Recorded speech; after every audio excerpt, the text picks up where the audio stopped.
मसूब बरगरी लग ॻोठ जीअडनो ॻोठ जे रहवासी नौजवान 30 साल नसरुल्ला चंद मैनपुरी वापरण सबबि कैंसर जहिड़े मुज़ी मर्ज़ में वठिजी वियो।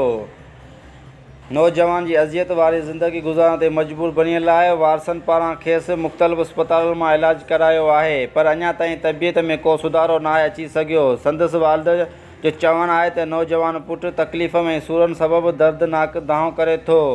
संदसि ज़िंदगी अज़ाब वारी गुज़री रही आहे। हिन ॿुधायो त पुट खे 2 नियाणियूं ही हिकु औलाद आहे। हिन चयो त आउं high court of Sindh supreme court of Pakistan वज़ीर आला सिंध खां मुतालबो थो कयां त मुंहिंजे पुट खे सरकारी ख़र्च ते इलाजु करायो वञे ऐं मैनपुरी डीलरनि ऐं मैनपुरी फ़रोश ख़िलाफ़ु केस दाख़िल करे क़ानून मूजिबि सज़ा ॾिनी वञे ऐं जीअं हिकु ॿियो नसरुल्ला कैंसर जहिड़े मुज़ी मर्ज़ खां बची सघे।